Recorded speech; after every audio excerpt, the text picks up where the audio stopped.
The three judges scoring this bout on a 10-point must system are John Potteray, Phil Newman, and Eugene Grant. And the man in charge once the bell rings is referee Steve Smoger. And now, ladies and gentlemen, before we go to our featured fighters this evening, let me introduce to you one of the all-time greats. He's right here in the ring at this time. The first American heavyweight to win an Olympic gold medal. He went on to become the undisputed and undefeated heavyweight champion of the world. Ladies and gentlemen, from Philadelphia, Pennsylvania, Smokin' Joe Frazier.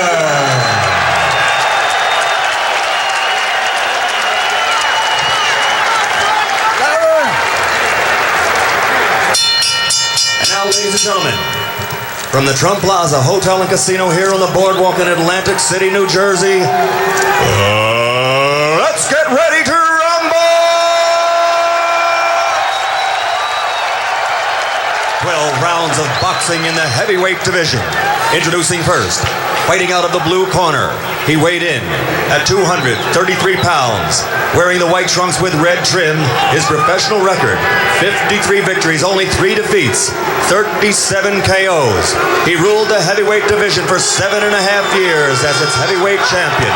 Ladies and gentlemen, from Easton, Pennsylvania, the Easton Assassin and former heavyweight champion of the world, Larry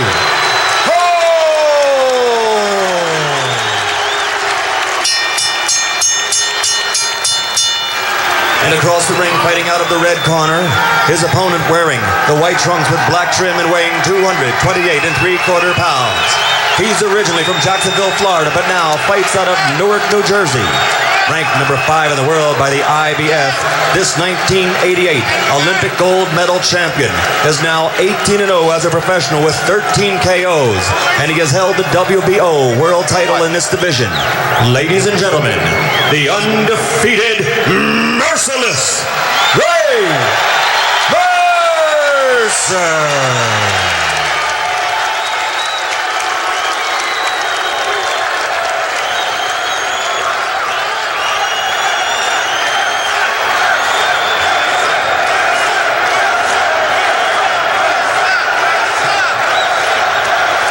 Gentlemen, we're giving your instructions at the weigh-in. I want you to obey my commands at all times. I want you to respect the bell, and I want you to protect yourself at all times. Now touch him up. Let's rock and roll. Let's go. Larry Holmes kept talking about traps that he will set for Mercer. Joe, what do you think he'll try to do?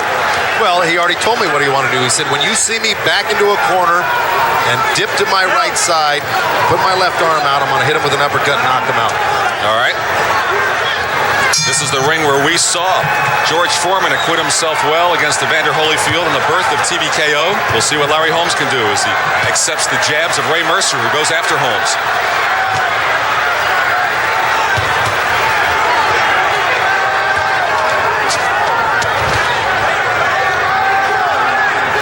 Mercer the aggressor in the opening moments.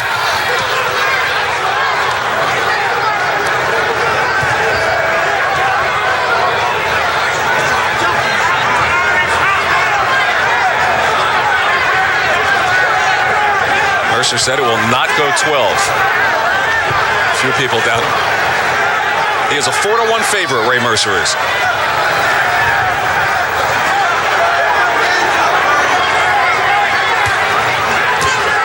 Holmes uses the so-called hammer for the first time. Mercer's defense is there, and Larry with the right hand. That right hand came off nice and quick off that jab, and that's what he's got to continue to do once he sets Mercer up with that jab. There's Holmes with the right hook as well. There's a strong right hook from Holmes. And as you can be expected, Mercer just came right back. And rabbit punching Holmes behind the head, and Steve Smoger should warn him for it. And Holmes sticks his glove in Mercer's face. This has become a grudge match. You noted earlier, before it began, when Holmes walked over and stalked toward Mercer and bumped him. Well, Mercer landing a nice right hand to the rib cage there of Holmes, and of course Holmes answers back with his own right hand to the ribs. Mercer just nodding. It's turned nasty and entertaining simultaneously as Holmes just puts out the left hand on Mercer's head.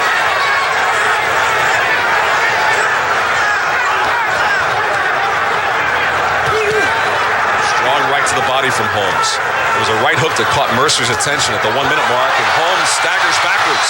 And here comes Mercer after Larry Holmes. It looked like Mercer hurt him with a jab that really wobbled Larry Holmes.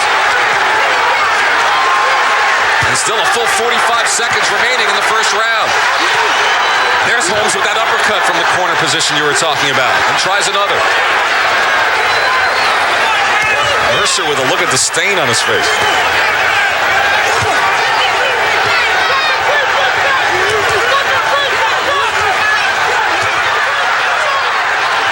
Mercer just puts his hand back on Holmes' head the way Holmes has done to him. Well, Mercer just tried to jump in with that sneak little left uppercut, the one that caught Damiani on the nose and knocked him out, and it just barely missed Larry Holmes. And Mercer backs up Holmes again in the final seconds of the first round. An entertaining round for sure. Holmes already puffing a little bit, but he's throwing a lot of hard punches and a lot of wrestling going on in there. Mercer goes, yeah, as he heads back to the corner. Very good. Only thing is stand out. He's got good wrong. All right, let's go back here, and we're going to take a look at that jab, whether Holmes was either off balance or it really did stagger him. Only this replay will tell. We're going to go back to it in a second. Work the whole body. Work the whole target. Here it comes. Now here's Mercer. He steps in, boom, right on the side of the chin, and that hurt him. Absolutely. Larry Holmes is dazed right there. But a good stiff jab can act just like a straight right hand if you get hit properly with it and it sneaks up on you like that one did. Right on the side of the chin. It almost knocked his mouthpiece out. But there goes Mercer, noted for his wild attacks there. If you stayed a little bit calmer and take your attack to the body there, he might have scored a few more punches. It almost looked like Holmes twisted his ankle there at the same time or something, because he almost went limping back to his corner after the round. Starting the second round. Grandfather certainly seemed winded after the first. Threw close to his allotment of jabs per round. He threw 24 and landed 14 for almost a 60% connect compared to 29% for Mercer.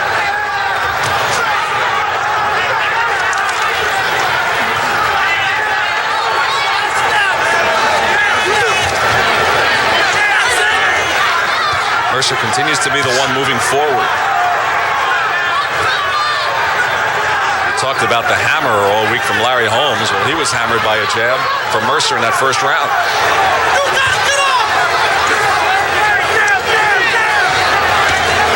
Holmes connected with one strong right hook in that first. And Mercer got the better of him aside from that.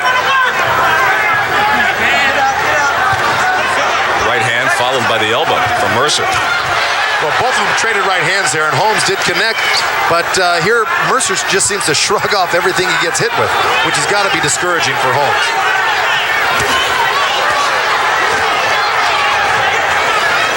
So I think that's the position that Holmes is talking about, that he wanted to be in, leaning down to his right and coming back to that uppercut. Of course, that one landed, but not on the chin.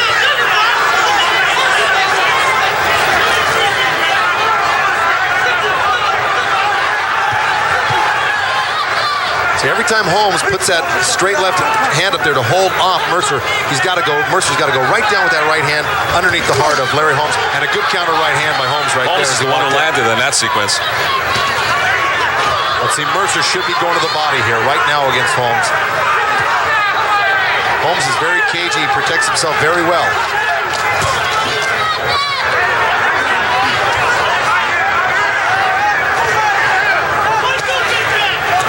Holmes is the one who landed the left to the body. A good right hand from Larry Holmes. Catches a jab moving out of there. Another right from Holmes. And Holmes again with a left. So as Tommy Morrison did, Holmes is able to land some strong punches in the early rounds. And look at Mercer it almost looks like he's just walking through the stuff, comes right back and asks for more. But of course, if those punches keep coming like they are, they will accumulate and they will slow down Ray Mercer, and it won't help him during this fight, that's for sure. Mercer with the strong chin and heart, and that's a tremendous combination for a heavyweight. Final 20 seconds of the second round. This is what Holmes was talking about right in there when he puts that arm up, leans to his right, say he wants him in there. He said, come on, come on. And he's nailing Mercer. Mercer with right hands and uppercuts. And Mercer just stands in there and takes them. Mercer talking and says, come on. Yeah, he's talking to him. It's exactly what he did to Tommy Morrison when he got hit with the best shots in that fight. Holmes lands some more as the round comes to a close. Larry Holmes obliged Ray Mercer when he asked him to come on. He's got hit with 3 more good right hands. If Holmes keeps this type of pace up, if he's capable of doing it, well, this could be the pattern for the whole night. That was a good round for Holmes. Deep. That was a good round. Smart. Half steps. Every time he throw a jab, you count him, you tie him up. You walk him like we talked about this morning. There you go. All right, let's go back to early in the round here. Holmes misses that right hand, but look, he loops a couple over and one under. Ties up Mercer a little bit. All right, let's take a look at the end of the round. Now, that was the beginning, like I said. And here's the end of the round where Holmes really lands the majority of the punches. Look, 1-2, he missed with that. Landed that one high off the temple of Mercer. Got through the gloves there. Those punches with the weight of Larry Holmes and the accuracy of his punching, they hurt even when they're deflected. Holmes with the punches and the connections in round 2. Of course, the question you're asking yourself is, can Holmes keep this up for 12 rounds? As we start the third. Well, that question would be answered for Ray Mercer. If Ray Mercer was going to the body a little bit more, you'd probably say, well, if he keeps getting hit like this, he won't be able to go 12, but he's not getting hit to the body. Holmes said he'd put his hands down like this, and he did for several seconds. Mercer said, I hope he does. Well, he did it. Now Holmes lands another jab. Holmes with his hands down. Another of those so-called traps as they exchange right hands. Right. He was leaning back like we saw James Toney and Mike McCallum doing all night, waiting for someone to throw their right hand so you can come back with your own. Mercer sticking his hand up at the left and trying to punch low with the right.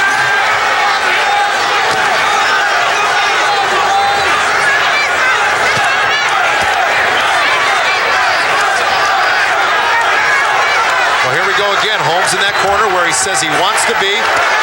He feels he can knock out Ray Mercer in this corner, but right now Mercer is getting a little bit of the better of it. Holmes is tying him up well, though. Holmes wants to come with the right uppercut. See, he's expending. Come on. That's right. And Mercer's expending a lot of energy, missing those punches. Larry content to have his back to the corner. Holmes is really nullifying most of those right hands, with the exception of those 2 little ones. And look at Holmes. He's really feeling his oats tonight. And Larry Holmes coming on strong in the third. Mercer continues to stand there and take it as Holmes works the body now. Well, we know Mercer can take it, now the reverse. and take it. Mercer the one saying, come on. Turned into vaudeville. Now, Steve Smoger, the referee, is just sitting back kind of watching this and enjoying it himself because these two are doing all the work right now. And they're certainly putting on a show inside of a minute to go in the third round. Mercer, the big swing and miss, and he laughs about it. Holmes lands the body and then the right cross. Now Larry Holmes looking out at some adoring fans here, yelling to him ringside, and he looks over to him and then lands a few more punches. Mercerson with the left hand. This is real schoolboy stuff. And Holmes with a combination. Mercer lands the right. Mercer the left to the body. And a right hand from Mercer. Holmes getting away from mostly all of that. He's holding on the ropes with the right hand, and Steve Smoger's letting him do it. Oh, Mercer's got Holmes in a headlock here. Steve Smoger cannot really pry these two apart because Holmes has got his hands wrapped around the top rope, not letting Mercer get off. Anybody have a can opener?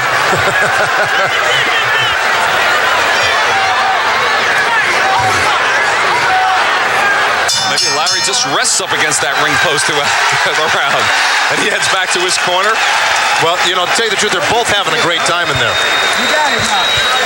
And our guest judge for our main event tonight is Jackie Callan, who is the manager of the IBF middleweight champion James Toney, who's fighting tomorrow against Dave Tiberi. So, Jackie, how do you have it?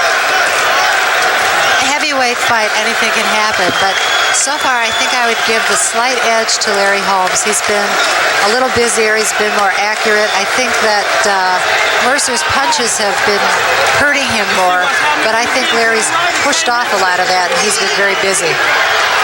Well, for what it's worth, I scored it the same as you through the first three. Larry Holmes there, the 87% connect percentage in the third round. Less punches thrown, but a lot more connected. Correct. And Larry certainly looks worn out at the end of the round when he heads back to his corner. Larry's still sitting while Ray is stalking his corner. That's right. You do all that work for 3 minutes. That's why you take advantage of that 1 minute rest, get it all back together, and go back to work. And here he goes. Larry probably set a record for time spent in one corner for an entire round. That was during the round. I'm not talking about between them.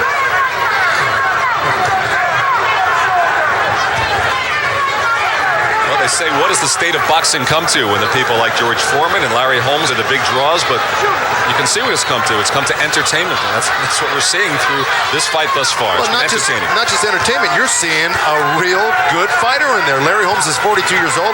He may have lost some of his speed, but I'll tell you what, he hasn't lost any of the experience, and he's a smart fighter, and he's still effective, even at 42.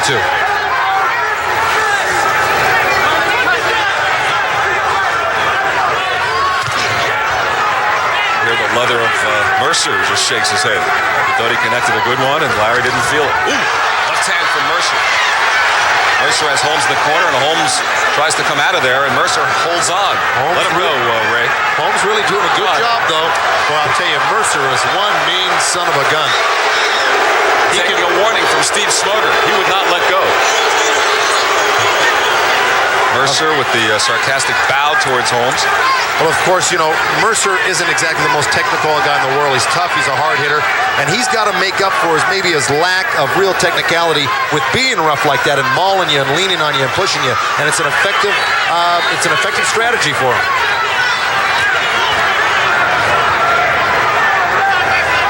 This is where Mercer should be getting off straight into the belly there instead of standing up.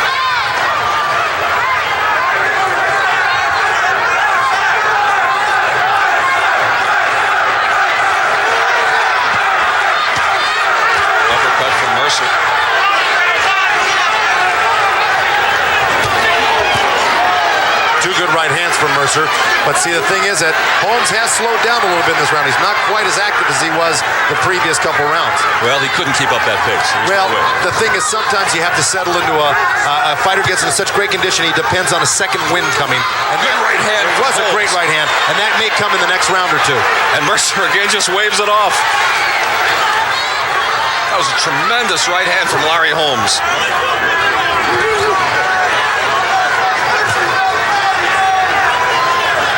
Inside of 30 seconds remaining in the fourth. And he thought it would not go this long.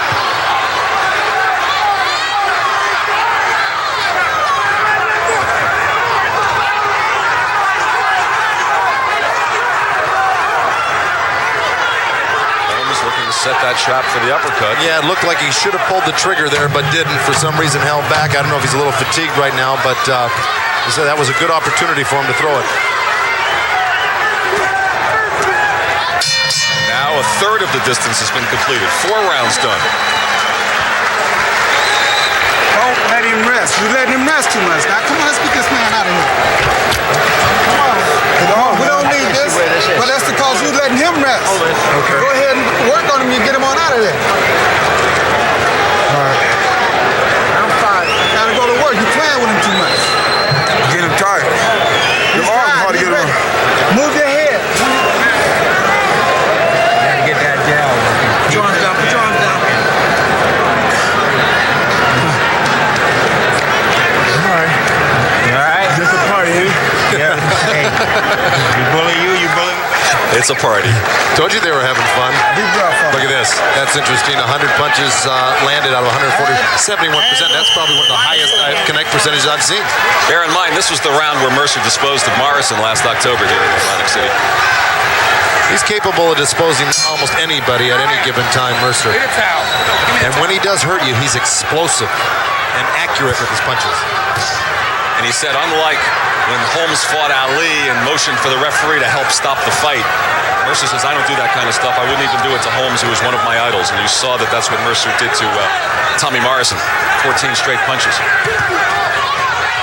Right hand from Holmes again. And this is his familiar position over here in this corner on top of us. Now Holmes holding him off with Good left hook by Ray Mercer in there. But Holmes seems to be in such good shape this fight. He's taking a lot of his punishment. Good right to the body, and then the uppercut from Mercer. And there's the right uppercut from Holmes, but not a lot on it.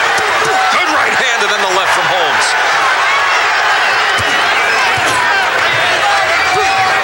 And there's the jab. In comes Mercer. Step, Ray, step. Come on, that's Oh, my. And Holmes doing the dance. We're seeing a little bit of everything thus far. And no knockdowns. Well, to be doing something like he just did, he's got to have a lot of confidence in himself and in his conditioning right now to be able to clown around.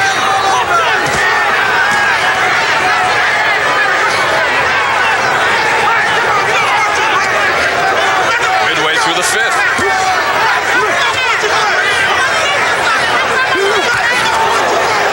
Mercer with the glancing right hook. Mercer breathing a bit heavily now as well. Holmes goes to the body. And that's one of the reasons why you get a hit there. That really takes a lot of air out of you.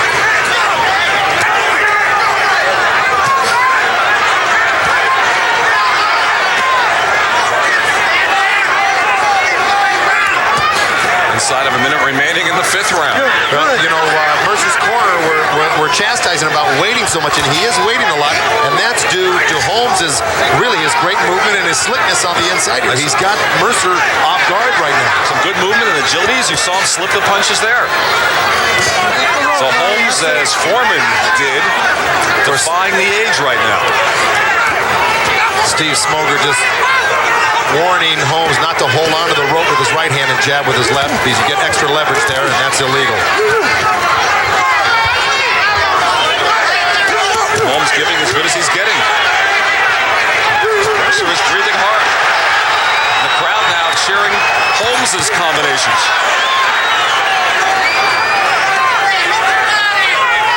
A remarkable performance thus far through 5 rounds from 42-year-old Larry Holmes. Yep.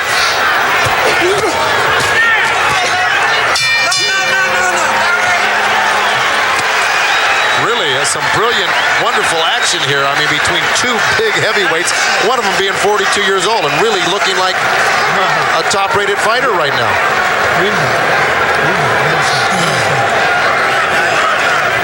Here we go. Here's one of Holmes' punches. Laying back in the corner, right hand, left hook.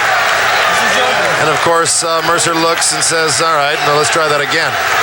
Really, a lot of Holmes' punches aren't really stunning or staggering Mercer, but they're definitely piling up, and that effect can cause you a lot of problems later on in the fight. I just find it interesting that here after the 5th round, the 30-year-old is breathing more heavily than the 42-year-old.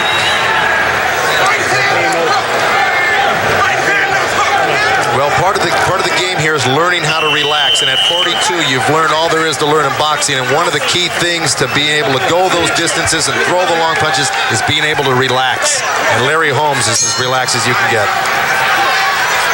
Holmes uses every second on the stool. Mercer up earlier. 6th round.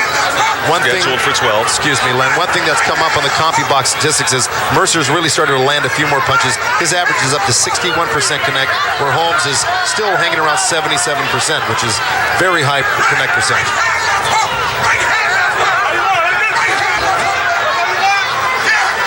And Larry is answering Mercer's supporters.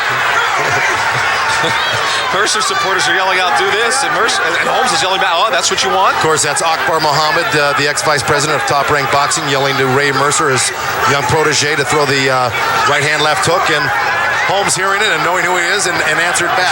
In the middle of a fight. This is remarkable. Well, he's got tremendous concentration tonight. You see the way he sees all the punches coming. And a fighter this sharp is going to see and hear everything. Unlike Foreman, Holmes taking a fight like this much earlier in the comeback, and now he's taking some punches from Mercer. Holmes says he will retire by the end of this year, one way or another, by the time he's 43 years old in November. Well, if Mercer keeps landing punches like he just did, it might be a little bit sooner. And the advice from ringside really paid off because he threw the right hand, left hook, and it landed. Holmes is talking to our camera. He says, I'm not Tommy Morrison. He's carrying on his own commentary. We should stop talking, Joe. Well. Mercer waving We back. should have mic'd Holmes tonight. Well, see, he's given Mercer a little taste of his own medicine, though. That's a psychological warfare, and it can, make you think twice about, gee, what I'm doing has no effect on my opponent. And Mercer was talking to to Holmes when they were close in the clinch a moment ago. As we near the 1 minute mark in the 6th round. Right hand from Holmes. Another combination. Mercer just takes it. Well, Larry Holmes is putting everything behind those shots he's throwing, too, which has got to take a lot of steam out of him. But look, here again, he rolls with those 2 right hands and comes back with his own uppercut.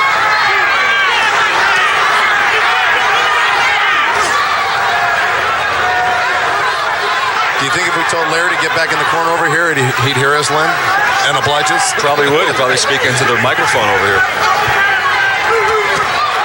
There it is again, that 1-2 left hook. I mean, that's the most basic of combinations in boxing, but it's really working against Ray Mercer. Mercer smiles after it. Remember, Mercer took a pounding into the 9th round before he broke Francisco Damiani's nose. I mean, Mercer's been through wars and has taken everything. Fought with a broken jaw against Bert Cooper and prevailed in the end. But look at Holmes really just beautifully pick off these punches, throw his hands up, stifle the punch, and come back with some short little body shots against Mercer. The fight is halfway through.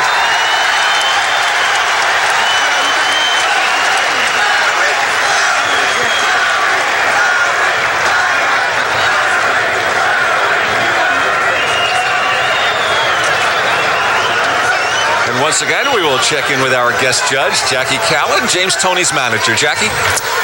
It's really a great fight, a lot better than I expected. And you know what I think? Larry Holmes is so experienced, and he's like an automatic pilot. It's like he knows what to do. He's just going through the fight like any other fight. I still would give him a slight edge because I think he's been very active, and a lot of the punches haven't really hurt him the way you might think they have. And I think at this point, if he can keep it up and not get tired, he's liable to walk away with this decision.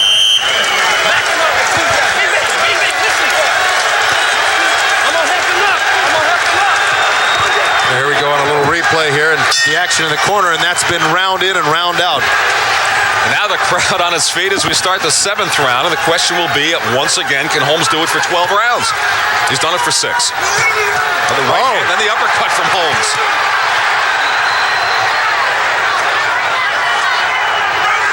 Holmes with his familiar position. I mean, Steve Smoger should have seen that.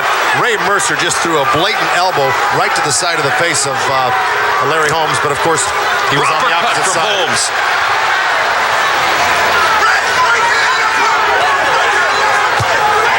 And Mercer with the left hook of his own.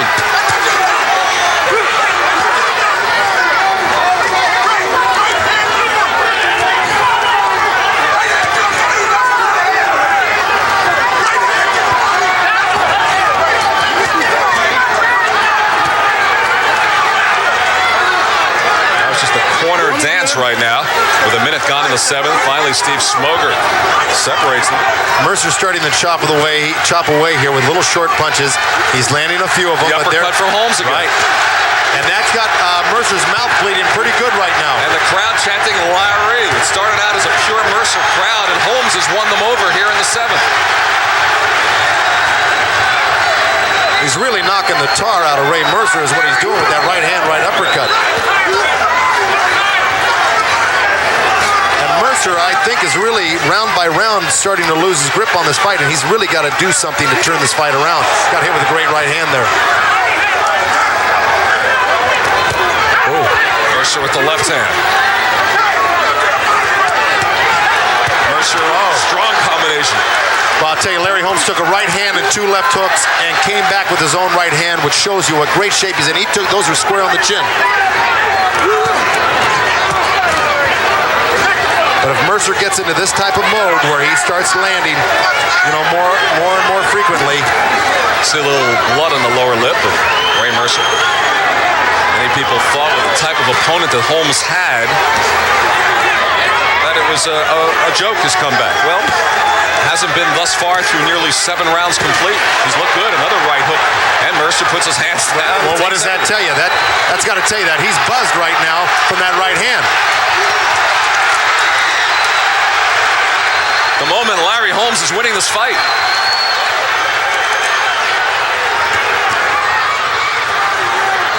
Well, he's definitely landing the more solid, accurate punches, and he's, like I said, these type of punches, this is the 7th round.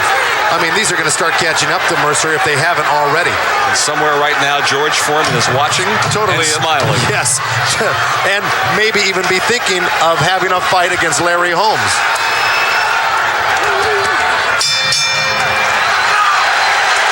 Crowd roars after the 7th round, and Mercer slow back to his corner. Well, they came in booing Larry Holmes, and now they're cheering him. You either tie the man up or you punch. Okay, that's what I mean right there. You let him.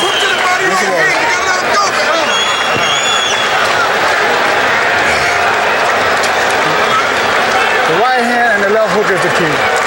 But you're not doing it. It's not doing you no good if you don't use it. You got two good ones. But you're not letting them go. He's waiting on you. You got to go. Lost that round. You're working now, baby. This is your fight. You looking good, big Jack. You're working. You want to rest, get close and walking. Get close and walking. You want to rest, get close and walking. Again, Mercer up early.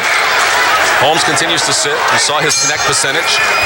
Threw fewer punches, but landed a much higher percentage number. And here we go with round number 8. 40 punches landed for Mercer in that last round compared to 17 for Ray Mercer. Holmes goes back to the hammer, the jab, and another one. Mercer's mouth opening a little bit more.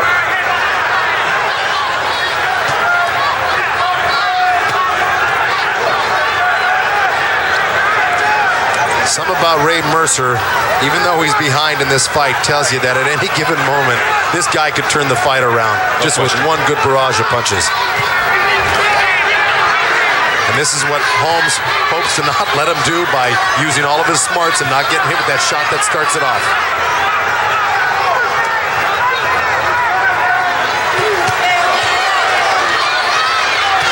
Good jab from Holmes, and Mercer came back with 2 great body shots and a left hook to the head. Yes, he did.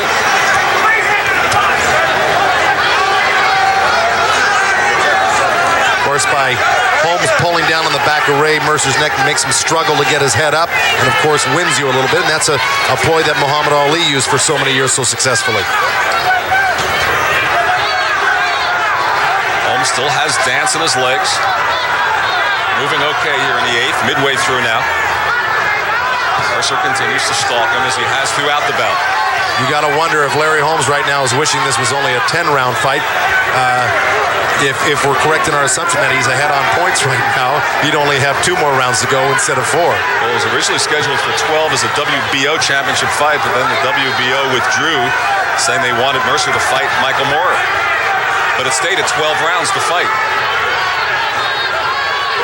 And of course, Michael Moore sitting 3 rows back, keeping his eye on this, because I'm sure he wouldn't mind getting a crack at the winner of this fight.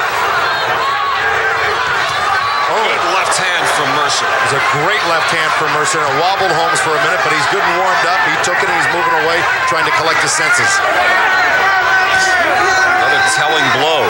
The earlier one was just a simple jab, really early in the fight for Mercer. That left hook was tremendous. Tell you, Holmes is doing well here boxing with the exception of that left hook, but he was doing extremely well, I thought, in the corners when he was really using his experience to out-slick Ray Mercer in the corners.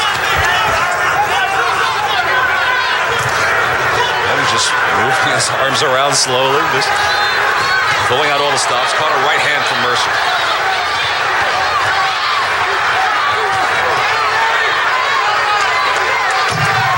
Not one of Holmes' stronger rounds. No. And you got to give that one to Mercer. Larry looks a little bit more vulnerable from the outside than he really does on the inside. Landed a good right hand at the end. After the bell, Holmes landing the right, and that does it for 8 rounds. Tell the truth, who thought it would go to 9? Get him out there and keep him out there. You got the left hand working. You hear what I say? You got the left hand. All right, let's look back at that left hook. Boom. See, Holmes leaned in with the jab and got caught pulling out here. Let's see it again. He steps in. Bingo, has that right hand down, and it did catch him clean. Look, he does a little stutter step there. His legs were a little unsteady, but he composed himself and got back together. Straight right hand from Mercer. Of course, it landed, but Holmes kind of rolled with that one. It didn't have as much effect as I think that left hook did, though. But 1 year ago, Francesco Damiani had Mercer behind, and Damiani was ahead, and Mercer, with a left uppercut, broke Damiani's nose, and that was it. That's right. That was the 9th round a year ago. And this is the 9th round of this fight, and Holmes starts with a right.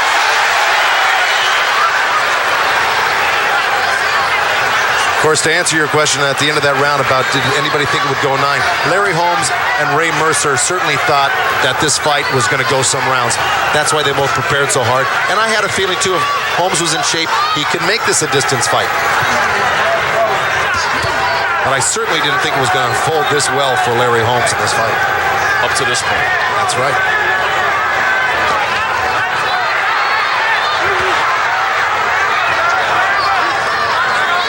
I don't know if Holmes is just taking a breather in the 8th or if he's just slowed, because from the 8th into the beginning of the 9th here, he certainly hasn't done what he's done earlier.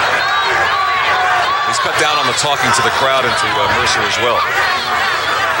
Well, this is the serious part of the fight. Not to say that the first part isn't, but this is where you're a little fatigued.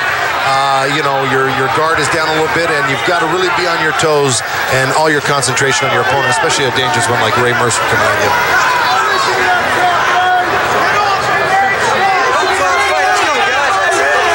Now he's talking to one another again, yeah.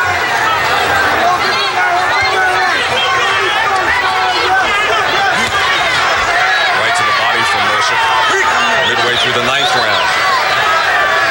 Holmes just with the right hand on the ropes, just enjoying the corner. Taking some shots from Mercer here. He took that right hand to the body, right uppercut, but came back with his own right there. And that's what he needs to do. He's got to keep that jab working, even if he's backing up.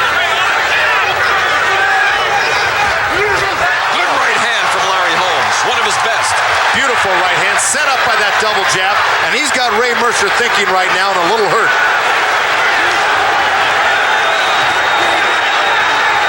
And Holmes starting to come forward for the first time. Now he backs off. Well, what happened was he overshot that right hand, and Mercer countered him with the short right hand. Mercer lunging in at him.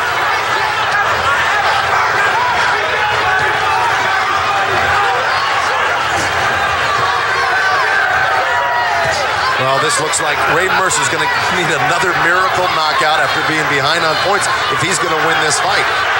Holmes gets the jab in there, and the crowd starts up with Larry once again, and Holmes looks fresh again.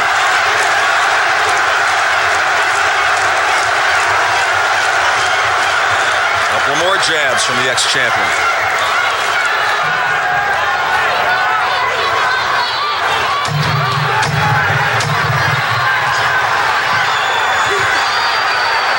Well, Larry Holmes, after taking a breather in that last round, certainly came on, landed some beautiful straight jabs and some great right hands, and won that round. And Holmes is 3/4 of the way home.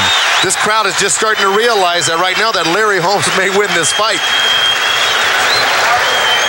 Was he a 4-1 underdog going into this fight, man? 4-1.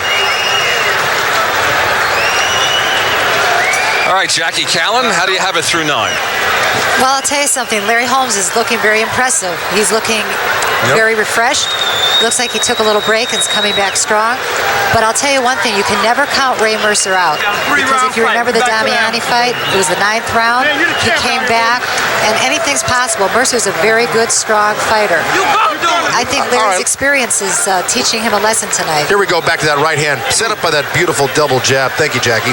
And, of course, backed off Ray Mercer and stunned him for a second. Here it goes again, over a shot.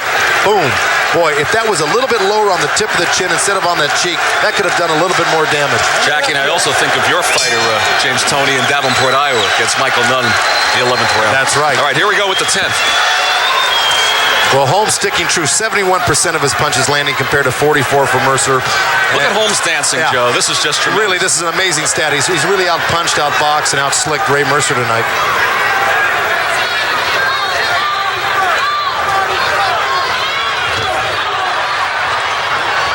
Mercer at the point where he has to go for a knockout. It's a 2-round fight right now, as far as Larry Holmes got to look at. He's got 6 minutes left to really just take this round and the next round, and he'll pull off another shocking upset in the world of boxing, which nobody, I doubt, thought he could do. Mercer has him against the ropes again. A lot of time remaining. I mean, a full 8 minutes in this fight.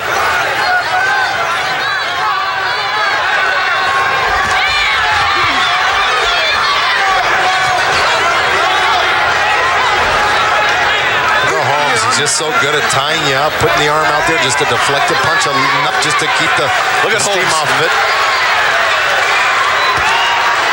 Doing the Holmes wiggle tonight. Mercer tries to work the body.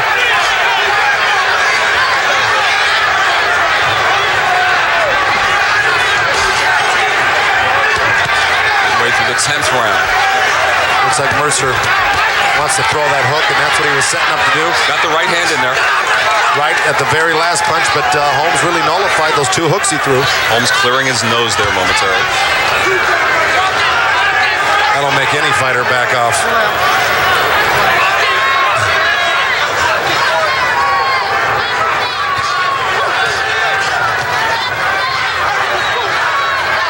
Somebody's got to get busy here if they want to win the round. Right now, Holmes has landed a few more punches, but somebody's really got to take control. It's 6 minutes left in this fight, 2 rounds left, or actually 4 minutes left in this fight, and I think it's crucial to both these guys to win these rounds. Good right hand. And another right hand from Holmes. Joe, we still have 2 full rounds after this 40 seconds. You're right, I got caught up in the excitement and lost a round there. But the point is, these late rounds are crucial to both these guys. Whoever wins the last 20 seconds here might win this 10th round. I think by virtue of that good right hand that Holmes landed, that was the best punch of the round.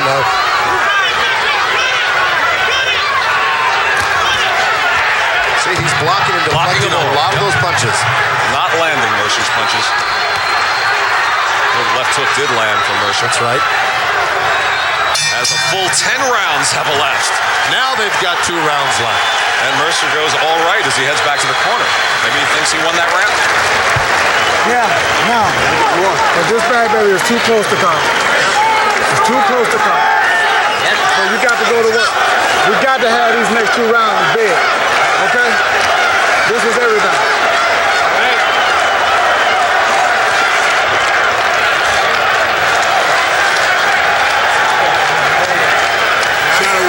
Shot. You can do it, baby. You're the greatest of all time. What? Well, here we go. Holmes, 70% of his punches landed. And that really is a basis for him winning most of this fight by virtue of him landing that amount of punches. You walked him good this time. Stay out of that. Of course, you wonder how the judges are going to feel. The Ray Mercer is from New Jersey. Well, let me ask you, would they get caught up perhaps in a sentimental choice in Larry Holmes, the judges? Well, I hope they wouldn't. I hope they'd go just on the basis of his performance tonight, which has been excellent. If anybody's going to get the sentimentality, it'll probably be Ray Mercer. He's a hometown kid here. Interesting thought. From our vantage point, it appears that Larry Holmes is 6 minutes away from handing Ray Mercer his first loss. You heard the crowd when Holmes came in, they booed him. So this is really not Larry Holmes' turf here.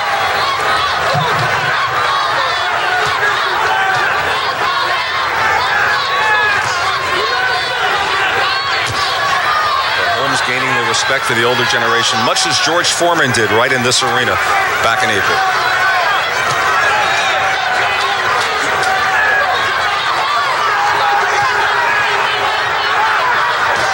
Well, if this fight is being scored like we feel it's being won by Larry Holmes, then he would be safe to just box and really pile up some points and stay out of harm's way these next 2 rounds, because I think he's got a pretty comfortable lead right now. I just find it amazing how all of us scoffed when George Foreman came back and when Larry Holmes started to come back, and everyone laughed. And then there were no laughs now. That's right. Well, and it goes to show you that men still, I mean, these fighters with this type of experience, and Holmes is an exceptional talent to hold on to the world title for 7 years. So it's not beyond a man of his age to still keep on fighting and do well.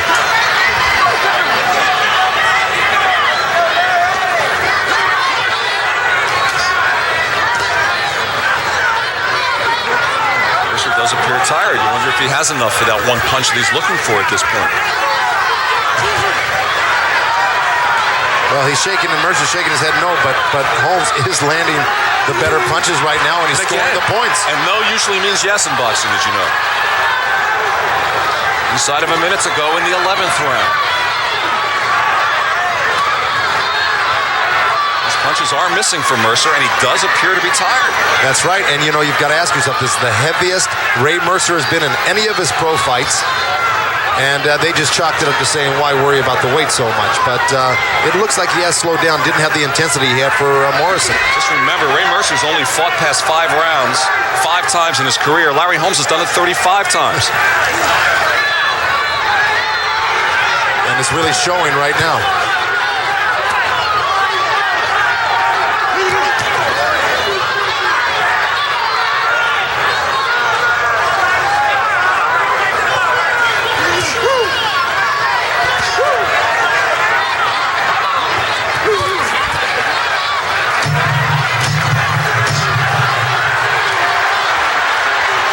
Holmes really doing all the work here, and I mean, Mercer really trying to force the fight, but Holmes scoring. Larry Holmes 3 minutes away from perhaps a stunning upset. This has got to be nervous city for the handlers and managers of Ray Mercer right now, because there's a lot of money going out the window. That's the old-time generation here. These are the active ex-champions. Larry Holmes comes in 3rd behind Saul Mamby and a few months younger than George Foreman. Keep that body down and shoot the body down and shoot that right hand over it when he come in like that. Are you the champ? You the champ. You got it. What time is it, fellas? Hold time. Let's go. I want you to fight. Come on, hit a boy. You can do it. Keep putting out one bang bang. If you're tuning in and didn't know who was who, Jackie Callan just made a good point to us off mic. Who looks like the 42-year-old and who looks like the 30-year-old right now just by looking at them? Well, the 30-year-old looks like a 40-year-old because he's taking the brunt of the punishment tonight. And here's the last round. Holmes has outlanded Mercer in the last 2 rounds, 50-22. Does Ray Mercer need a knockout right now to win this fight? Only the judges know. Holmes does the wiggle again here in the 12th.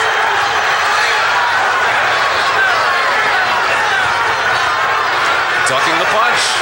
Still has the reflexes. The song keeps coming to mind. He's in the money. He's in the money. Because Holmes is going to make some money now. It's a big win for him. The question of the night was Larry Holmes' head knew what he could do. Could his body follow? And so far, into the 12th round, the answer is a resounding yes. Well, let's just see if the judges see it our way here. And I really feel that Holmes is in control here. Mercer trying to land in the corner. 2 minutes left in the fight. Good counter uppercut by Holmes after he blocked 4 or 5 punches of Mercer's.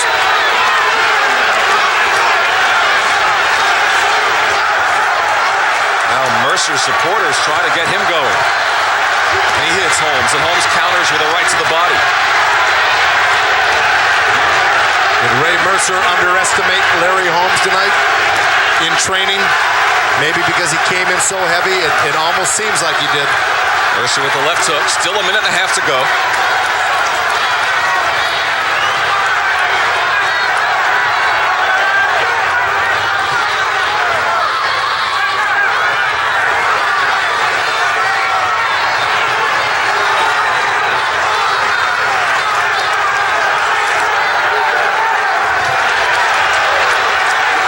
Holmes just missed with the right, and Mercer just missed with the counter hook.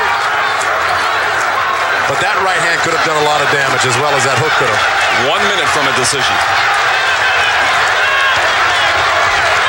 Holmes should be content to hold on here. This is remarkable. You never want to take anything for granted. You want to finish up. You got a minute left here. Finish up strong, but beat smart. Holmes yelling with a war chant. And Holmes comes on. And there goes Mercer with 30 seconds to go.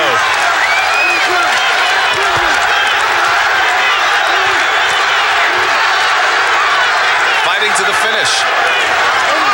Will Larry Holmes' remarkable career continue after tonight? And from our estimation, the answer will be yes. It's a double yes, Len.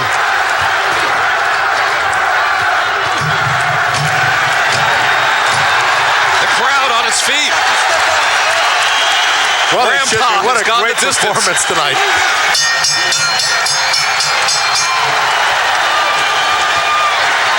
Well, Mercer looked at Holmes. Great fight, he said.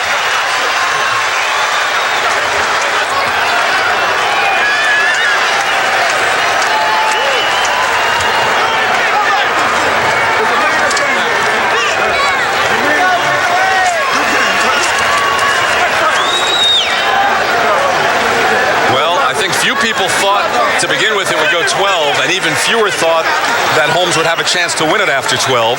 And now, of course, you know, the way we saw it and the way the judges saw it, well, we'll see if it's the same fight. And the way Jackie Callan, James Toney's manager, saw it. Let's check out her scorecard. Jackie, how do you have it?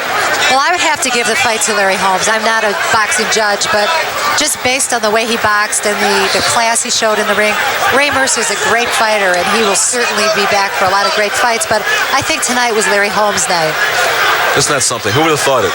I know you didn't. I know I didn't. Well, you know what? I wasn't really sure going in what could happen because Larry Holmes is such a smart, experienced fighter. But of course, if Ray Mercer hits you with that dynamite of his, that's the end. So. You know, when we talked to Larry Holmes yesterday, he was just so confident with such just absolute assuredness that he was going to win this fight. And you kept asking yourself, is it false bravado? But you could see it in him from the first round. Yep. He was almost playing in there. He was having a good time tonight. That's just remarkable. Ray Mercer may have just suffered the first defeat at the hands of 42-year-old But you Larry never know Holmes. how these judges are going to see it.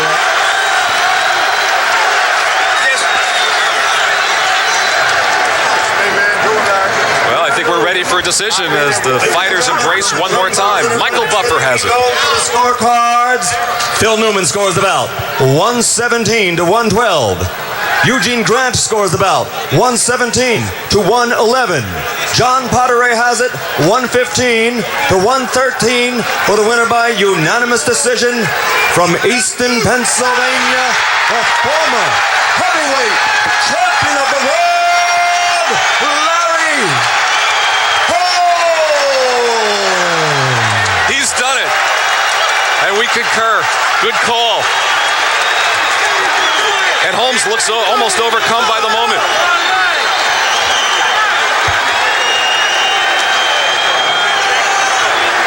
And a look at Ray Mercer, who's just suffered the first defeat of his career. He goes to 18-1.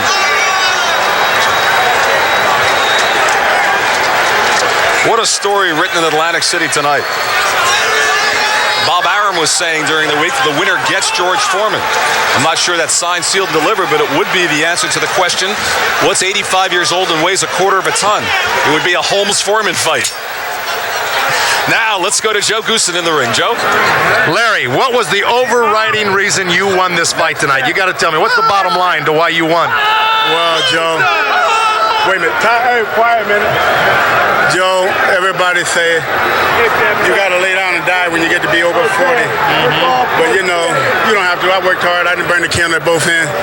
I done it because I feel that I had to do something for me and for the fans who love me, who stuck by me. You know, I want to thank Lou Marciano for calling me, wishing me the luck, Lou Duba and all the guys.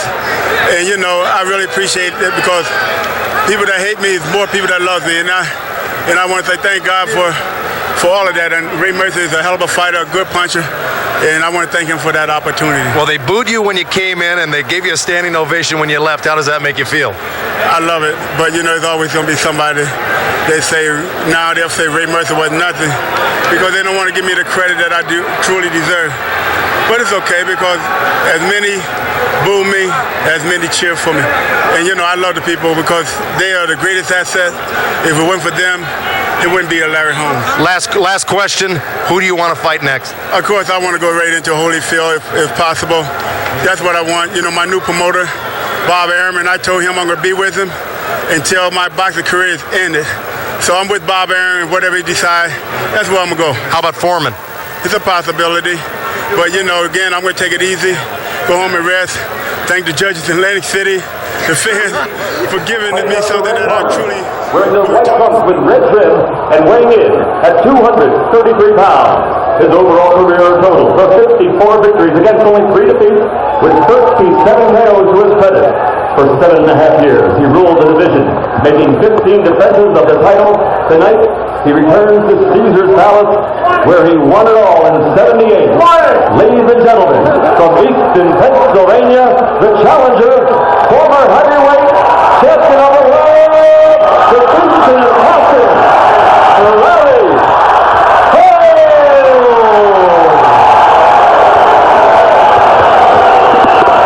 Wearing the gold trunks with white trim, weighing in at an even 210 pounds. In 1984, Olympic bronze medalist was the first of the great 84 team to win a world title, becoming cruiserweight champion in only his 13th bout as a professional. Since moving up to the heavyweight division, he's maintained a perfect record, which now totals 27 victories without a defeat, 22 by KO. Ladies and gentlemen, from Atlanta, Georgia, the two-time world champion and current undefeated heavyweight champion of the world, Evander Holyfield.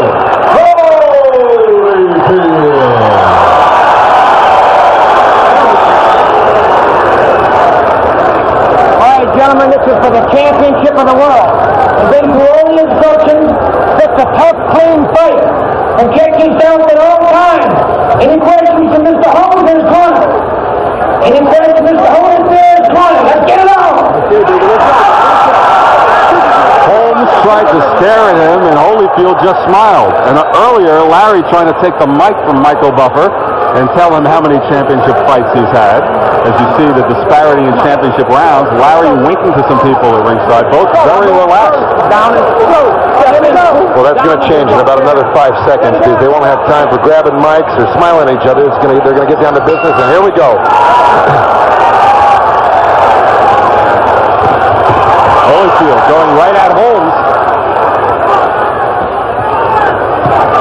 Said he wants Holmes to be active. He doesn't want him to be in a defensive posture. Holyfield said he's been most successful with boxers who have fought him.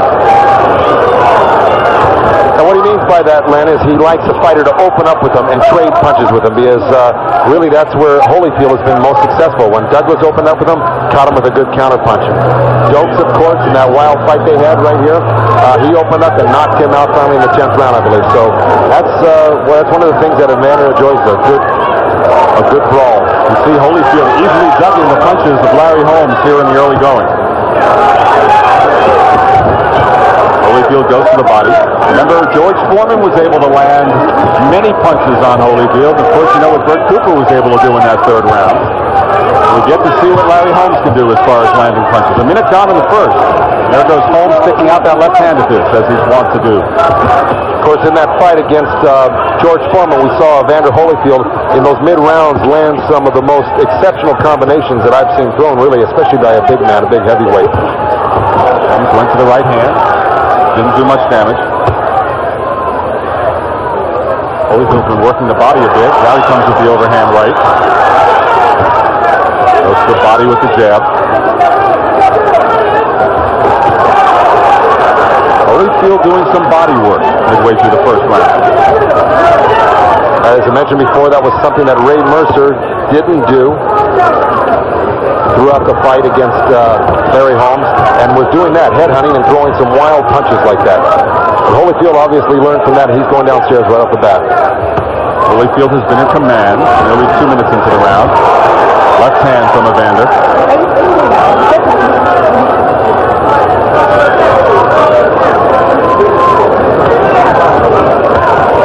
Well, as Holmes said to the camera, he was no Tommy Morrison against Mercer. He's quickly learned that Evander Holyfield is no Ray Mercer here. That's a very good point.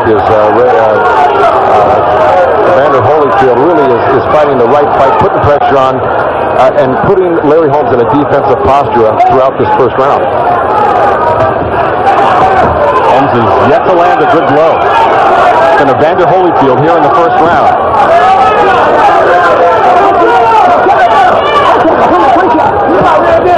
Low blow from Holmes, a low blow. Mills Lane will warn him. Well, Mills Lane got a little bit more upset about that low blow than Evander Holyfield did. It's as if it never even landed. Holyfield came right back after Holmes. Holmes' punch is blocked. Holyfield finishes off with a left. Another one. That's the round. Seemed a bit long, but that's the round to Holyfield.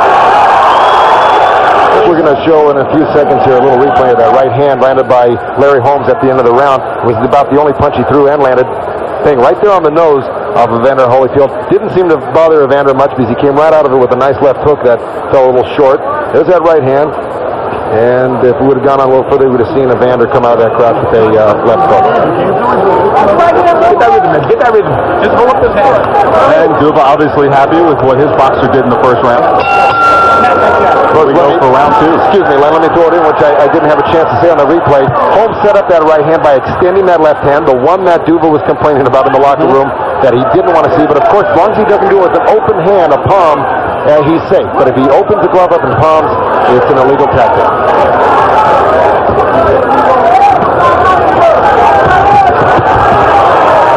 Holmes doing an effective job of parrying the blows of Holyfield.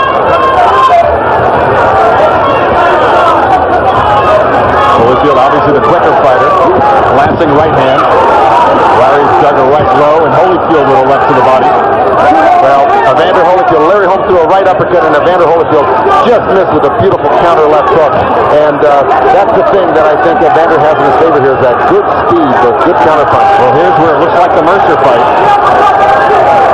Holmes was content to stay in the corner and scored. And here Holyfield, now he's scoring with two left hands. The uppercut from Holmes. Oh, hand from Larry Holmes. So the Mercer tactic working here against Holyfield. Holyfield content to stay in here rather than dancing away. That was the argument earlier. What if Holyfield went out to the middle of the ring and Holmes didn't come back after him? Well, Holyfield's not the type of guy that says, I'm not going to come over after you and go to the middle of the ring and wait for him. He's going to take the attack right there, Holmes, like he's doing right now. This shades of the Ali rope-a-dope right here that Holmes is trying to employ.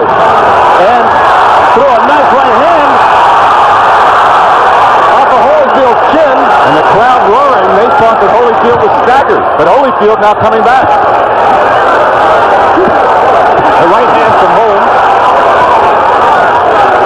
Holyfield content to dig his head in here in the second round. Oh, Holmes with the right uppercut. The right uppercut that landed a little low. Of course, Mills Lane on the other side didn't see it, but snuck that one in a little low. Content to stay in the corner, and Holmes scoring.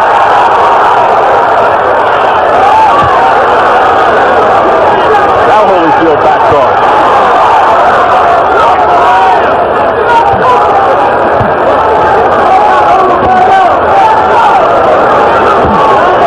At least Holyfield consistent in all of his defenses. He takes punches. Look at Holmes looking down towards the commentator. Well, he's looking directly at George Foreman, the man he has eyes for as far as if he wins this fight, that's the man he wants to fight. Larry Holmes wants to fight George Foreman. And he's giving it to Evander Holyfield more than he's getting. And right now he's fighting Evander Holyfield quite well right here in the corner. Final seconds of the second round. George Foreman working tonight's bout for HBO on Take the Leg. Now Bill Mile, he's looking down. Duva says go to the other corner, and Holmes pats him on the head. Larry enjoying himself.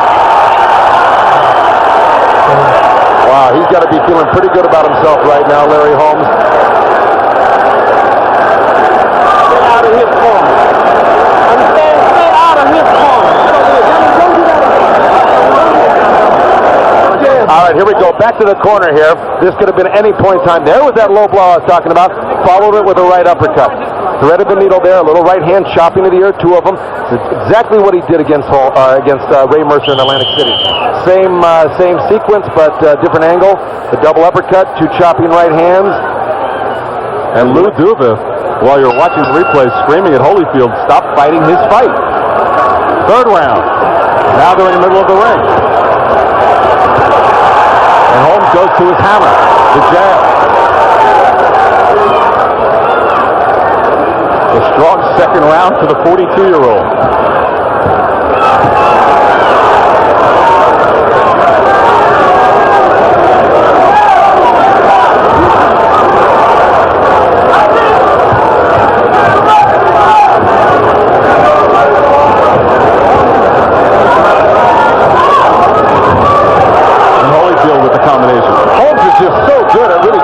Punches and parrying punches. He's quite surprising at the speed that they're coming at him at, that he's able to really coordinate his hands and parry a lot of those punches from Evander Holyfield.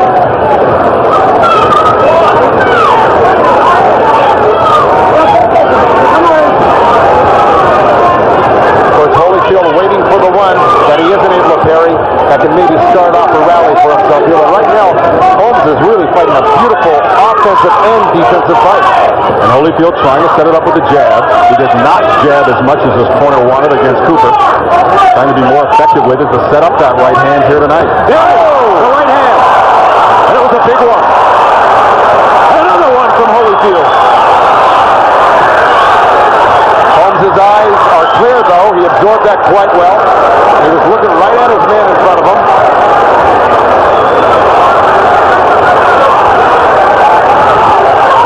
Two big right hands absorbed by Larry Holmes.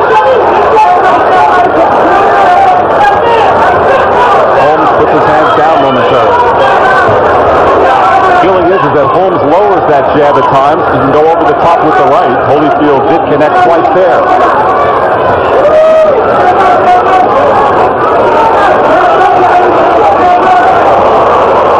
Holmes missing as he tries to come out with the right hand. Inside of a minute remaining in the third. Holyfield connects with the left hook. And Holmes taking it all.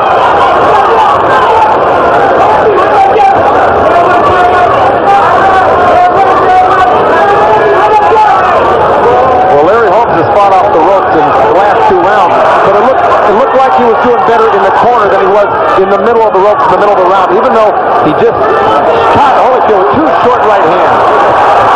And Holmes was smiling moments ago, almost in disdain. Fighting at Holyfield. 12 seconds to go in the round.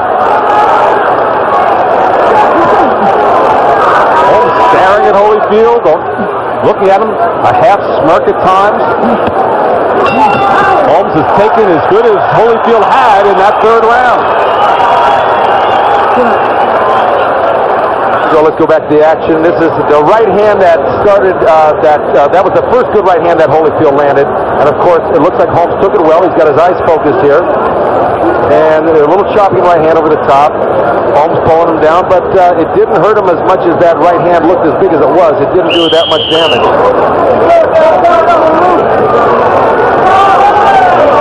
Holmes is clear right there. He took that second one right over the top there.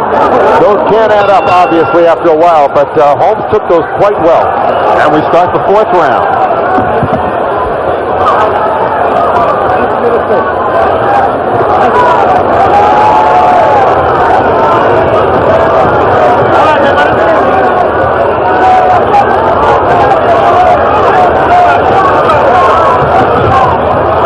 Holmes' corner wanted him to go to the jab. Holyfield, as we noted, using more of it tonight than he did against Cooper. Another right hand, glancing from Holyfield.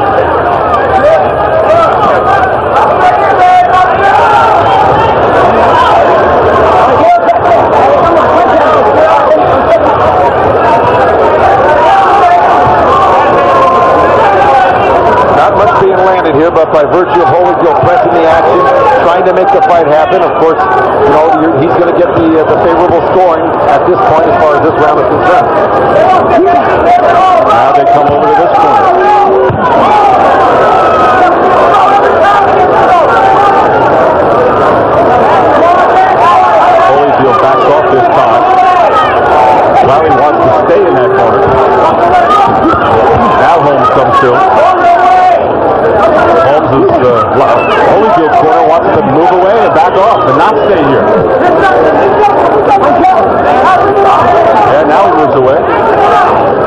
down to minutes ago in the fourth. Larry then looked out for a little elbow. And the right hand from Holmes. Good right hand, left hook, uppercut, and Holmes is really doing quite well against the rope. And this is obviously the reason why Lou Duva wants Holyfield to take the fight to the center of the ring. Holmes again, effective with the right hand.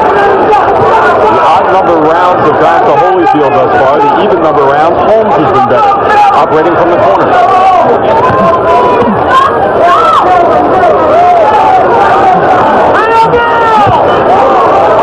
Holyfield lands with the left and then comes back to the body.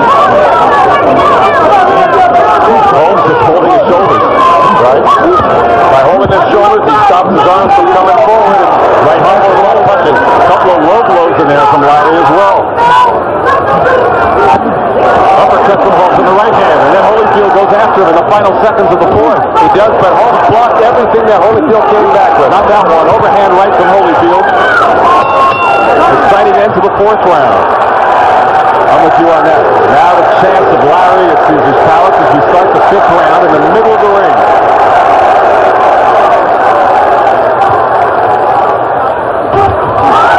Larry landed the right, and then Holyfield landed. Holmes stepped in with a jab right hand that really had a lot of vicious intent on it, and of course Holyfield wrote it out and tried to come back with his own counter right hand.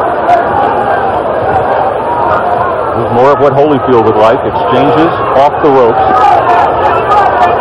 It seems to be the way we've been operating in the odd-numbered rounds.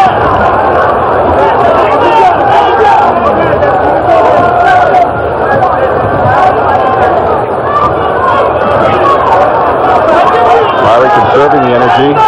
Holyfield utilizing it more. Nearly a minute gone in the fifth.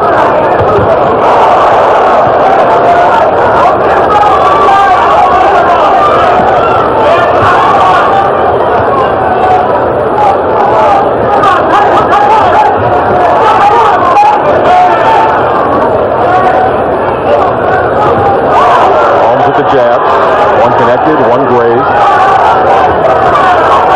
Holyfield works the body with the right and the head with the left. Holmes is very, very clever. I mean, he is rolling with these punches. He's dipping and using his elbows to block the body shots. And landed a 1-2, landed a great right hand and wobbled Holyfield a little bit right there. And Holyfield comes back with a right of his own. So even that big right hand in the third round from Holyfield, Holmes was turning on it. That's right, and that's why I said it didn't look like it affected his eyes. You got to look into a fighter's eyes. And there goes that counter right hand. And a good combination from Holyfield. Holmes started it, and Holyfield came back and finished it. That's right. Holmes led with the right hand, and Holyfield came back. Something Mercer did not do in that fight, as we go back to that fight as an example. And also threw the left hook off that right hand. Holyfield came with the right hand and left hook to counter punch and turned Larry Holmes here in the corner. Holmes with a good right hand out of the corner. You can see why Lou Duva wants Holyfield to dance the ways he's doing now. He wants Holmes to come out after him. Well, Holmes can come out and just lead Holyfield right back to the corner again if he so desires. Connected with the right, Holmes did.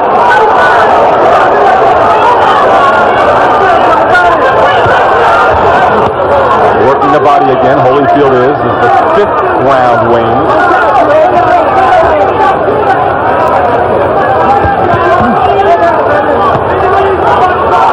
Again, Holmes smiling down and now talking to George Foreman.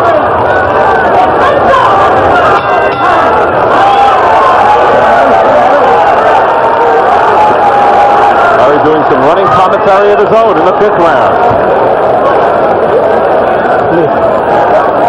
Well, I don't know about you, but I'm quite... Giving an angle, he's reaching. Maybe start the sixth round. Maybe I'm stopping short of saying that Larry Holmes is winning a lot of these rounds as this fight goes on. But as the CompuBox stats showed, he's landed 49% of his punches, if I'm not mistaken. Good jabs. Jabs with it? Yeah.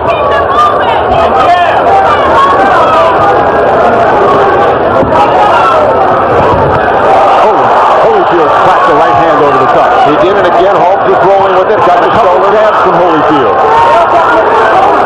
Larry Holmes is great at getting in the the shoulder in the way of the chin and rolling with that punch.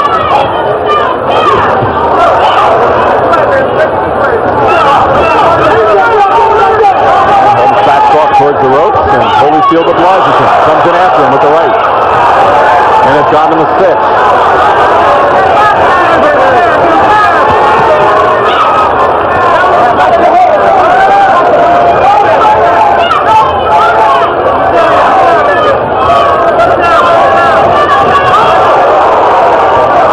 Blazing left hook from Holyfield.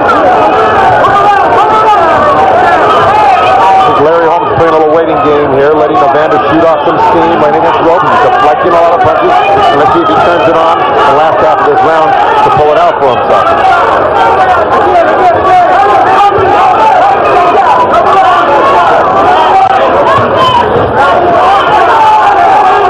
Holmes will jab, and then Holyfield will come in after him.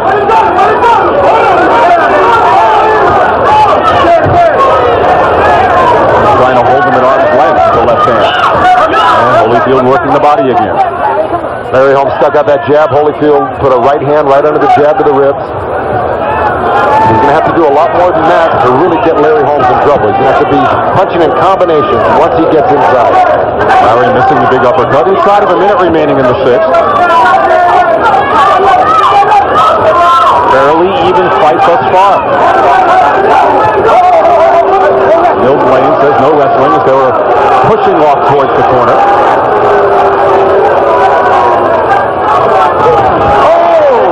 Right, Larry Holmes. And Holyfield, as he's shown, continues to take the big punches. Lands some of his own. Another right hand over the top from Holyfield. And lands another right from Evander. And Holmes coming out of there. One or two of those right hands got in. Larry Holmes again deflecting a lot. Came back with a little body shot of his own. But landed the more clean and effective punches right before that series on the ropes here with 2 right hands. Holmes landed 2 great right hands. Final seconds at the 6th. Well, it looks like Evander got a headbutt right off the ropes there, and I'm not sure he is cut, and it's a bad cut in the eyelid of the eye. And that's exactly what Lou Duva, now he's out yelling at Mills Lane in the ring. Well, Lou Duva said he hit him with the headbutt, but it was Evander Holyfield that looked like he fell forward into the ropes, and Mills Lane is saying he didn't see what happened. And Duva's trying to claim it was intentional. Because should it be ruled accidental and should it go to the cards and should Holmes be ahead, he would be the winner if Holyfield were not able to continue. Exactly. That's exactly what Duva was talking about earlier this evening during the tape we showed you. In defense of Larry Holmes, that butt came either at the bell or a little bit after the bell when Holyfield fell into him on the ropes. And proof of that is Mills Lane had already turned away from it. That's why he didn't see it. Here we go. Both elbow. Elbow. Okay, let's see. It was an elbow he caught as he came in. They were trading punches. That was accidental. It was an elbow. And Mills Lane telling Lou Duva to get out of the ring. It's a terrible cut. It's in the eyelid, and it's already bleeding, and it's bothering Evander Holyfield. Remember we talked about fateful 7th round. Here we go. For Larry Holmes. Holmes trying to work that eye with the jab. It was an elbow, as we saw from that replay, right at the end of the round. And now, Holyfield squinting a bit as the blood flows from the right eye.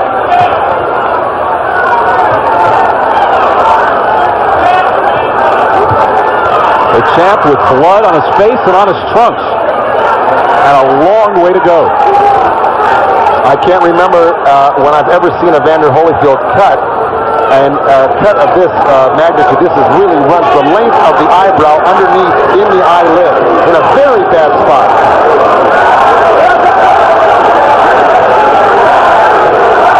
Wow, that is a gaping gash on Evander Holyfield. And Holyfield trying to go back to normal procedures, jabbing and then following up with the right. Holyfield's offense has been virtually ineffective against Larry Holmes to this point. And snapped his head back with a jab there, Joe.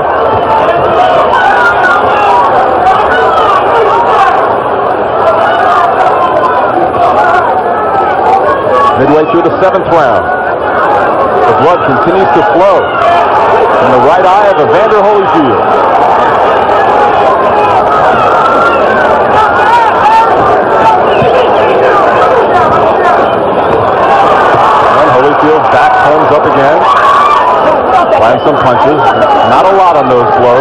landing.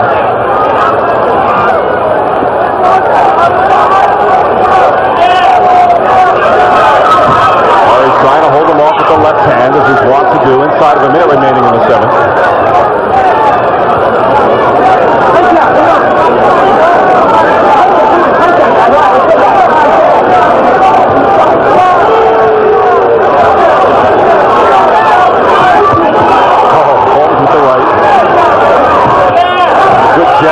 Jab from Larry Holmes.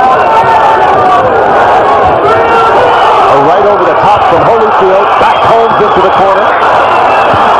Holmes has his gloves up in defense. He's blocked all of those body shots. He rolled with that right hand, deflected the power from it. The crowd roared, but in all fairness and honesty, that right hand didn't land.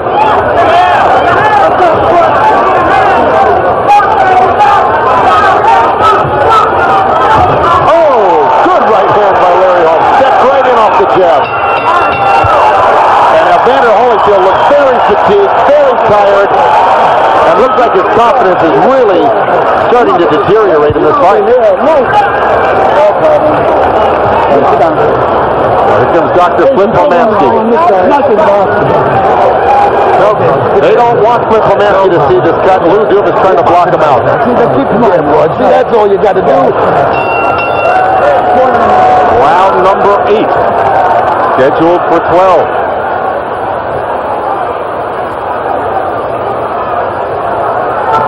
Bleeding is stopped momentarily.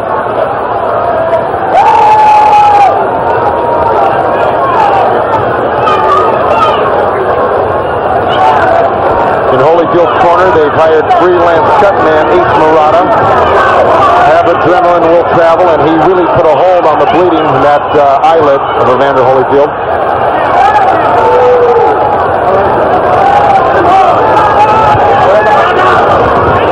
Larry is talking to Evander Holyfield as he fights him. Holyfield obliges him with a combination that lands. Good left to the body and the right over the top from Holyfield. So Holyfield, despite the cut, is fighting his fight. Despite the cut, but now that cut is opened up again and it is dripping blood. And there's got to be a sense of urgency on Holyfield's part at this point, because that cut is very bad and it's bleeding. And I don't know how much longer that the doctor will let this fight go on with a cut like that.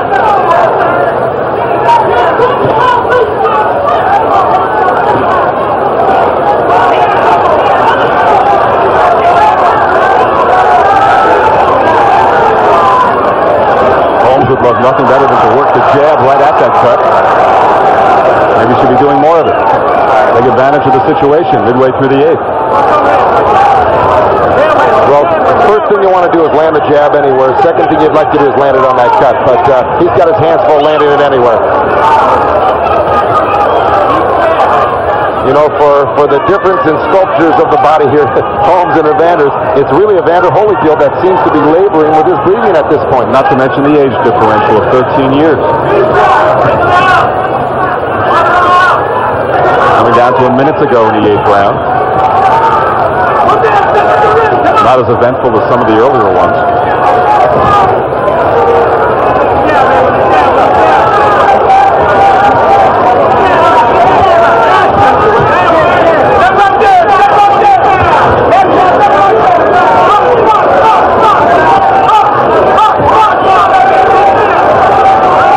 Quiet 8th round. Not bleeding profusely, Joe. The blood is welled up, but I think they did a pretty decent job in the last break in his corner.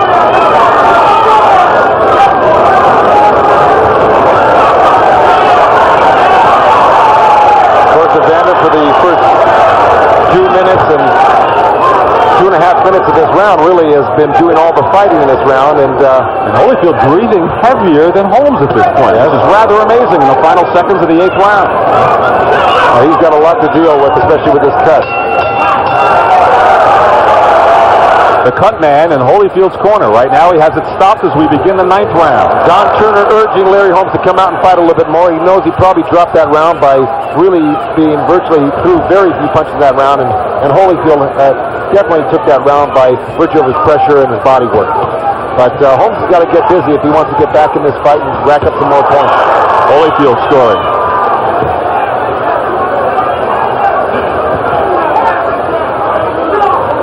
Larry trying to shake some moisture off the bottom of his shoe. He came out dripping wet. They must have poured a gallon of water over him during that break. His trunks were soaking.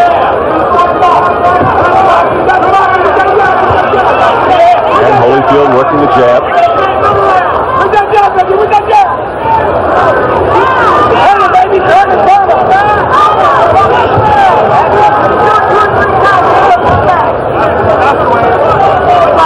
The action has slowed here in the last couple of rounds. And Holyfield swings and misses, and his own momentum took him down.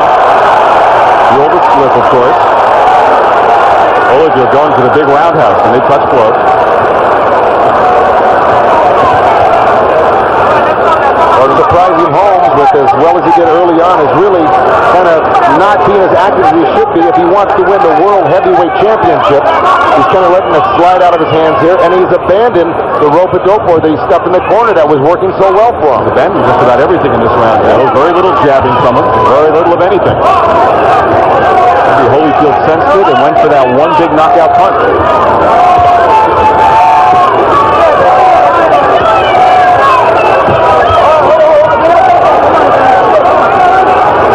Judging a round like this, it's really the man who carries the action. And up to this point, it's Holyfield. That's right. Snaps Holmes' head back with another jab. Oh, and Larry counters with a right hand. And a rare left hook from Holmes. Inside of a minute to go in the ninth. This is what I pointed out at the beginning of the fight. Larry Holmes had to be prepared to go 12 rounds, 3 minutes a round, and he's really not doing that. He's taking a little bit here. He's trying to steal the round by coming out at the end of the round here, the last minute, and it's being somewhat successful. He's being somewhat successful with it. But to win over the judges, and he's had bad luck here in Vegas, especially with the stink fight, he better get on the ball if he wants to win this fight. Little trickle coming out of the cut over the right eye, and Holmes now the man breathing harder, so maybe the last 3 rounds conditioning will tell in the warm Las Vegas night. It's no longer hot.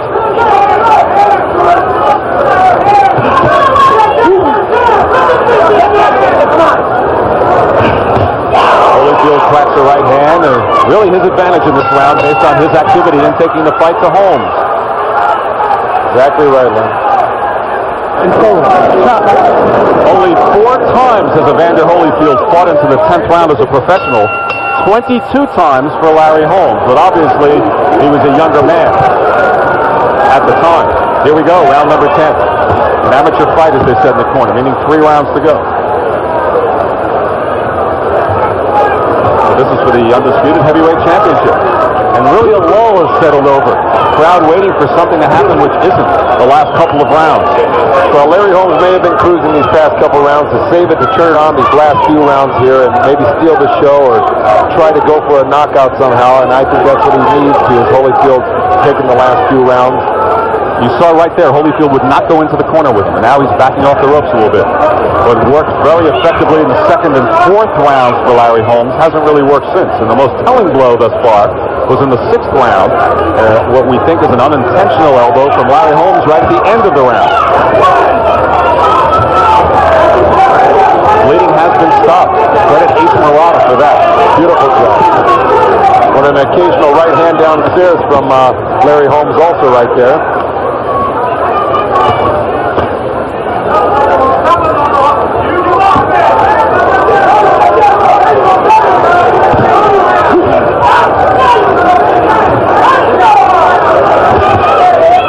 The tactics of Larry Holmes throughout this fight, the defensive tactics, have really taken its worn out of Evander Holyfield. He's really had to expend a lot of MGs, missed a lot of punches, had a lot blocked, and it shows right here. He just doesn't look as vigorous as he should, really, with the amount of resistance he's gotten from Larry Holmes offensively.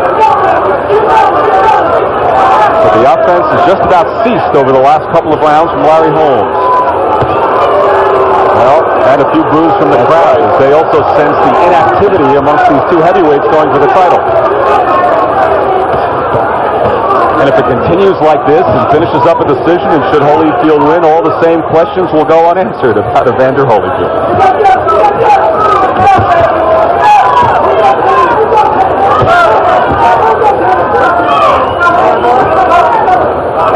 And as I watch watch this, I'm wondering if Mike Tyson meant what he said the other night, that he's not interested in boxing and doesn't want to fight. And I'm wondering if he is not watching this in Indiana tonight behind bars, and what he might be thinking.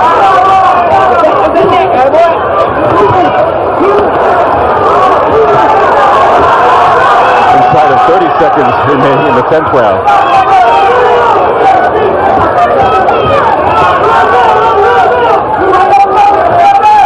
Of course, they may not have pay-per-view behind bars at America's institutions, Joe. No, they just have basic cable there. I see.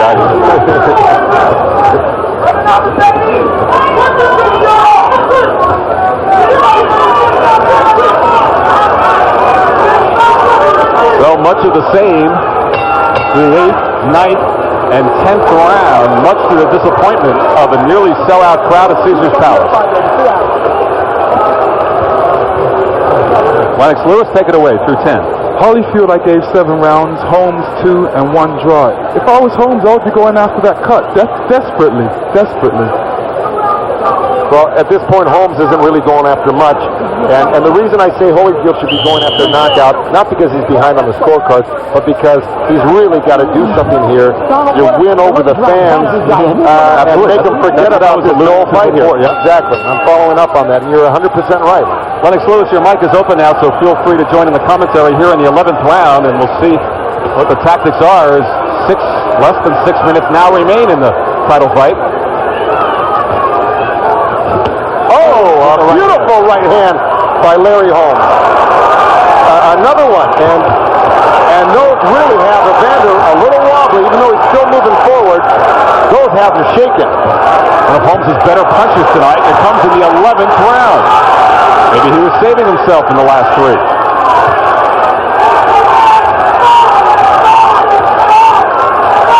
Well, I'll tell you, Evander's really laboring right now. He doesn't look like he's ready to fight back after these right hands. He's not counterpunching. He's kind of falling backwards. I think Larry Holmes should really be turning it on right here. If he can, that's the question. And Evander Holyfield's right eye a little bit closed as he goes with the left hand.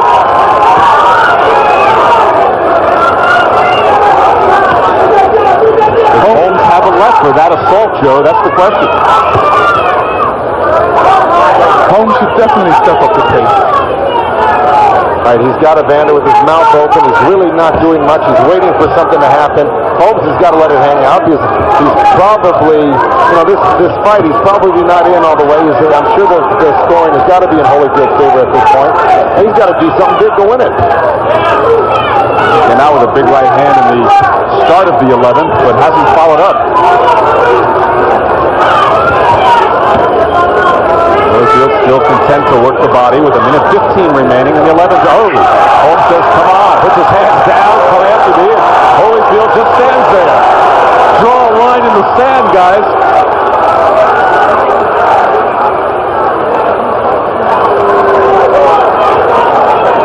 Holyfield is the champion. He's looking a little tired out there. Well, this is exactly what happened to him a year last April against George Foreman, of course. At the end, it was Evander Holyfield that was really looked the more fatigued of the two. Both of them were very tired, but Evander the more fatigued of the two. The crowd again starts the Larry chant. He's come up on 35 seconds remaining in the 11th.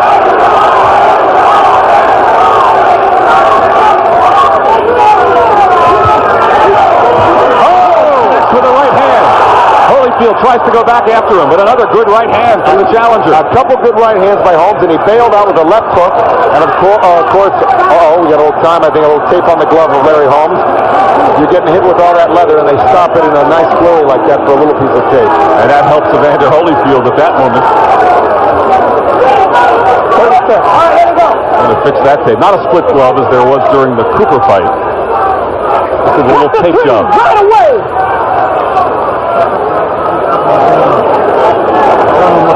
See the blood there by the right eye. All right, time. All right, here we go, man. Let's go. I think Holyfield might have enjoyed that little break. Final seconds of the 11th round. And a good... Another good 1-2 from Larry Holmes. Comes down with a couple more. Holmes definitely took that round big. Landed a good 7, 8 good right hands during that round. And it brings the crowd to life.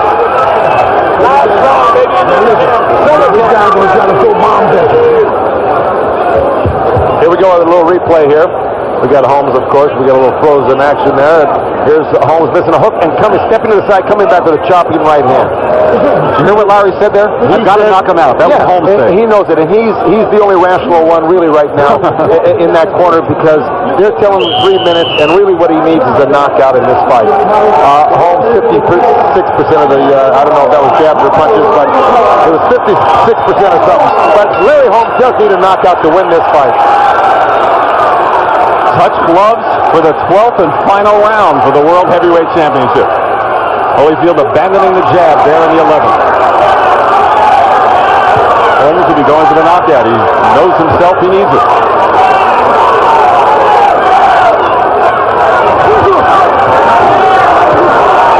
There's that jab landing on that cut, and it did reopen it again. A little blood starting to trickle out, but I think the 3 minutes, the doctors and the referee will let this fight go on, regardless of how much blood comes out of that cut during this round. Of course, Holmes thinks he needs a knockout, but when it goes to judges' scorecards, you just don't know how close it might be at this point.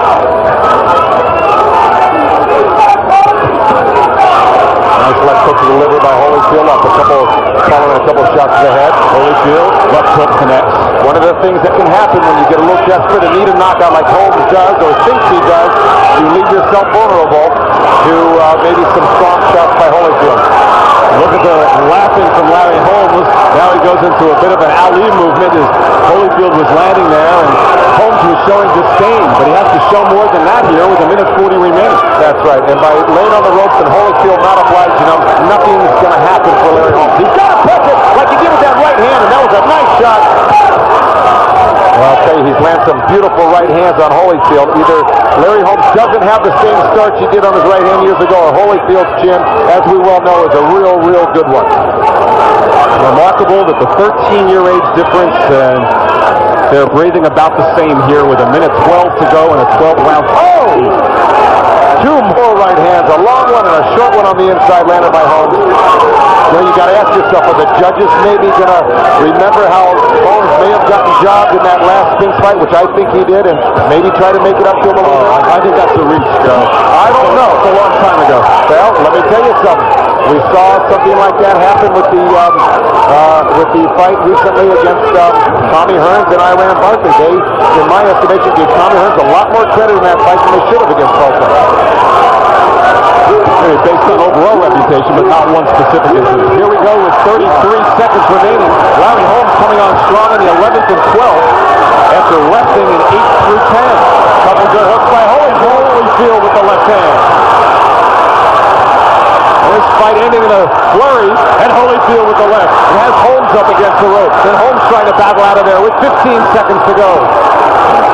Both looking for one big punch, and now Holyfield backs off. It's Holmes who runs Holyfield off the ropes here. He only has 15 seconds left. He should fight to the finish here and ensure the victory for himself. And Holyfield ends bleeding, and the two of them, well, finally, Holyfield the one to put an arm around Holmes. Holmes, as George Foreman did before him, takes the champion the distance. And now we'll go to the scorecards. And as you see, Lennox Lewis gave the last 2 rounds to Larry Holmes. So on Lennox's unofficial scorecard, he has Holyfield a 3-point winner.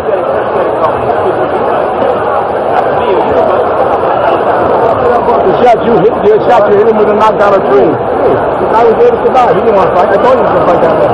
That was Duva's point of view. Question still remains on the knockout power potential of Evander Holyfield, now through 3 defenses.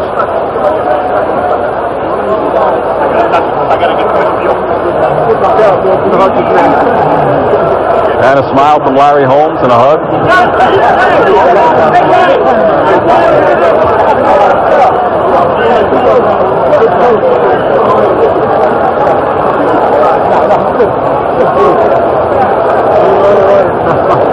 And And we're ready now for the decision, everyone. Michael We Buffer. go to the scorecard.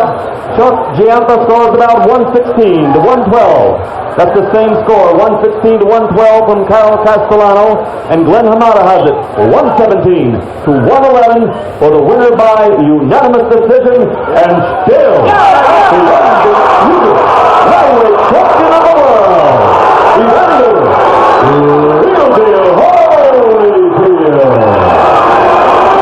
Ladies and gentlemen, So just about as we saw it, Evander Holyfield retains his title, and now we'll look forward to the winner of the Riddick Bowe Pierre Kutzer fight coming up in July, and that championship fight may very well wind up in November to be Evander Holyfield versus either Bowe or Kutzer. That's the way it looks right now.